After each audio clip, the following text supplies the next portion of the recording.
You are now listening to BZNZ Internet Talk Radio.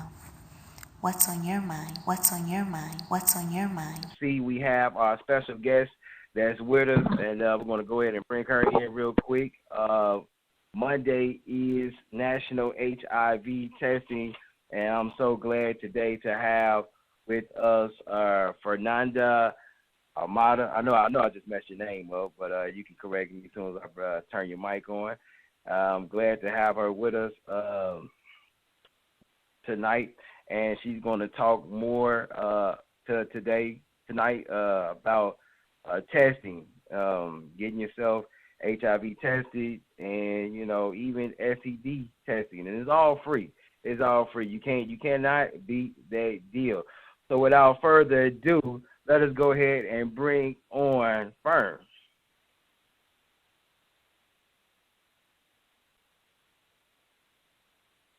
Hey, Fern, how you doing? I'm doing well. How I'm doing good. are you? Oh, thank you so much for having me on the show. Thank you for coming and doing this show. It was such a short notice, but working with Jeremy, he was right on it, and he was able to give me some help. I appreciate that. Oh, no, so, it's no trouble. Let me see here. I'm quite sure you get all kind of questions thrown at you about testing and all of that. So, from a professional standpoint, I like for you to, talk to the listening audience and explain the importance of getting tested. Sure. So the Damien Center primarily focuses in HIV. We are resource centers that help individuals with HIV come in and get whatever type of assistance they need, whether that involves getting housing, medical counseling, insurance for their medications. We try to go above and beyond to find them what they need, and if we don't have the ability to do so, we find someone who can. But that is only just a small facet of what we do. We also provide a free testing center for anyone who is above the age of 13. So anyone who comes in and wanting to get tested, they can get tested for HIV. So it's a 20-minute test. It's called an oral swab. So what you do is you just run the swab through your inner gum line, and then 20 minutes later you get that result on the spot. So it's quick, it's painless, it's just a little bit of a wait. And then you can come in and you can get tested for STDs as well. So we have syphilis, trichomoniasis, chlamydia, gonorrhea, and if you're a woman, we also do pregnancy testing as well. So we offer a variety of testing. All the individual has to do is come in and just ask and say what they want to get tested for. Wow, that's awesome. I just heard you say trichomoniasis. What is that? Trichomoniasis is a bacteria that's usually found in the woman's vagina. So it builds up, and you have to take antibiotics for it if you have it. Most instances, women are the primary contractors for trichomoniasis, but sometimes men can get it as well. It's just not very common that we see it in men. Okay. If you are not sexually active, should you go get tested anyway? I recommend it, even if you're not sexually active and engaging in any type of sex, whether that's vaginal, anal, or oral sex. It never hurts, It's a scary process. I won't say that it's not. I've been tested a few times, and even knowing that I was going to come back negative, it's still a scary feeling just waiting for those results to come in. But I assure you, it's always worth it in the end. So, my rule of thumb is if you feel that you should get tested, regardless if you're sexually active or not, go and do it. The Damien Center is open normally from 9 to 6 p.m. most days. Come in, get tested. It's free. It just takes a few minutes of your time. If you want to go to your primary physician, go ahead and go there. Just as long as, you're playing it safe. At the end of the day, that's all that matters. I had someone ask me the other day, they said, can you bring someone with them? Can they bring someone with them for moral support? Of course, yeah. In fact, we encourage that to go in because it is, it is a process where, there is that stigma built behind it, where people are just afraid of getting tested. So if you need someone to be there and you need that moral support, by all means, bring them with you. Our testers are fantastic people. They'll allow them into the testing room. So by all means, do what is more comfortable for you. You say that the youngest age 13. So I'd like to know now with the 13-year-old coming in, are the privacy laws still in effect for that 13-year-old, or would you have to tell that 13-year-old's guardian or parent? No, the privacy laws are in effect, so they come in, they sign off. They do have the option on the paperwork that says that if they would like them to notify their parents, they can do so. But no, if they're 13, they come in, they're treated as an adult. Their paperwork remains confidential unless they give us permission to give it to their parent or guardian. And even if you're younger than 12, you can come in and get tested. You just have to come in with a parent or guardian. Okay. I got one last question, and I'm going to ask my co-hosts if they have anything to ask you. What is PrEP? I found out about it a couple of days ago when I went in to do testing, and I had to ask the guy that was doing the test, like, what is PrEP? And he told me. So for our listening audience, can you let them know what PrEP is? Sure. So PrEP is a prevention medication for HIV. It's actually medication that is used to treat HIV that was later discovered that if you take it before the infection, it has the properties to actually prevent the infection from taking hold. So you can use it as a preventative care. So PrEP is a one-time pill, or sorry, not a one-time pill. PrEP is a one-day pill that you take, and you take it almost like birth control. So you take it from day one, and you continue that process. And the goal is the longer you take it, the less likelihood you have of gaining the ability to contract HIV. So if you take it religiously and you do the instructions, you're following up with your doctors every 3-month period, you're dropping your percentage of contracting HIV to 1%. Okay, because I normally come in there, every 6 months to do testing, but that must be something new because I've never ever seen that on there when he gave me the paperwork to fill out. So I had to ask, like, what is PrEP? And then he started telling me what it was. I was like, oh, that's what it is. Okay. Let me see. One last question. I know the answer to this, but somebody asked me this the other day. I said I'm gonna have to ask them.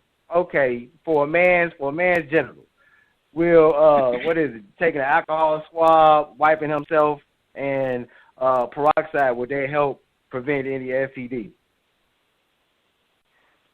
No, it won't help prevent any STDs. Really what you're doing is you're just kind of disinfecting it from bacteria. You're not really preventing any type of inhibitor from catching on.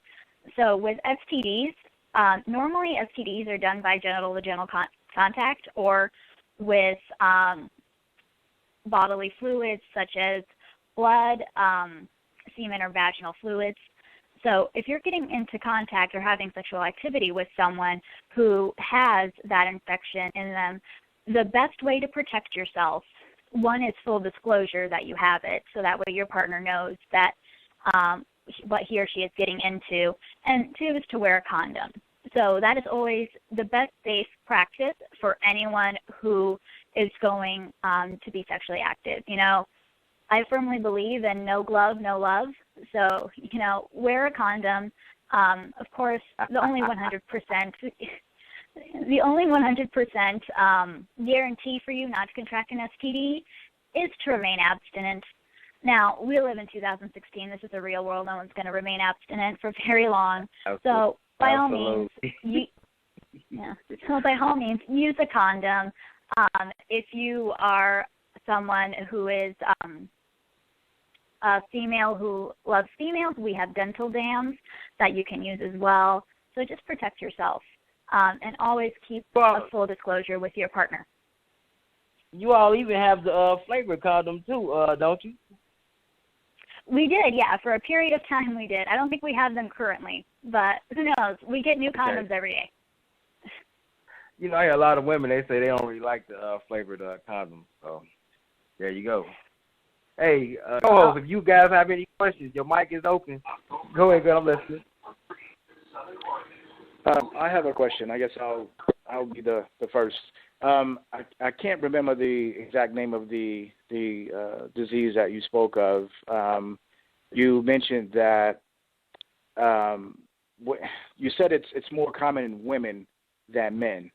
Something with trichomoniasis, something like that. Yeah, trichomoniasis. Yeah, that trichomoniasis. Are there any symptoms that a woman would have that would, of course, inform her that she's infected with that? Sure. So there would be general discomfort within the vaginal region. She would see kind of a milky discharge. And also, it would kind of almost be like a yeast infection type of symptom, because, the vagina is a very sensitive area. You have to keep that pH balance. Yes. So, she would experience a lot of that. Okay. So it would be something that she would definitely know that something is wrong. Yeah, she would know. Yeah, she would know. If she lets it progress too far, she would definitely know that something is wrong. It's not one of those silent STDs that creeps up on you. She would know. I see. And as for the male, what symptoms would he have? I mean, you said that there's a slight chance that he'd get it, but what type of symptoms would he have? Mm-hmm. So he would experience some inflammation in his rectum, as well as probably some odd discharge as well. But it wouldn't be as noticeable in a woman. And again, that is simply because of the yeast that is in a woman's vagina. You just don't see that very often in a man's rectum. So chances are men will not contract it, but it would just be more inflammation of the rectum that you would see. Wow. And there would be a discharge from the rectum region? It would be? Yeah. Wow. Yeah, because there would be, the bacteria will build up, so, you'll see a little bit of the discharge coming out. It won't be anything too over unless you let it progress too far. And that's, wow. That's heterosexual. Is that heterosexual sex or? Wow. Normally we see that when, with men who have sex with men. Oh, okay. Wow. Okay. Hey, Mr. Caffey, I got your mic open if you like to ask a question. Sure, I'm listening. Okay. I'll say if you had a question, I had your mic open. Anybody else before we wrap this up? When she mentioned the disease, I thought it was similar to a disease I've heard of, trichinosis. And I don't know if that's the same thing or is that something different, young lady? I don't know. I can't answer that question, but I'd be more than happy to look into it for you. Sure thing. Okay. All right. I actually All right. Go ahead. My question is about the treatment that you call PrEP. Is that if a person thinks that they're exposed to the disease, or is it just a general preventative measure? Sure. That's actually a great question because it leads me to talk about PEP. RP is the preventative medication. So that is, and the best way I like to think about it is birth control, because you're taking it to prevent something from happening. So PrEP, once you take it, you can never stop taking it. So you take it religiously. Now, PEP, P-E-P, is kind of like your day after pill. So you go out, you engage in sexual activities, you think, well, maybe I may have engaged with a character that may lead me to get HIV. So you go out, you talk to your physician, and you ask about PEP. So PEP protects you from that infection, from actually, that is in your system, from taking hold of your cells. And again, that is a pill that you continuously take for the rest of your life. There is no stopping it once you continue taking it. So it's two parts. So you have prevention and you have after pill. So I always encourage individuals, if they think that they are a good candidate for PrEP, to go and talk to their physician. I always encourage those individuals to talk to physicians who specialize in safe sex health, because physicians get various drugs that they come in, and some aren't always familiar with what they have. So go talk to a physician that specializes the sex region and have them discuss with you if you're a good candidate for PrEP. Okay. And anyone can take it. You said that it's something that has to be continuous. If you stop taking it, what are the side effects?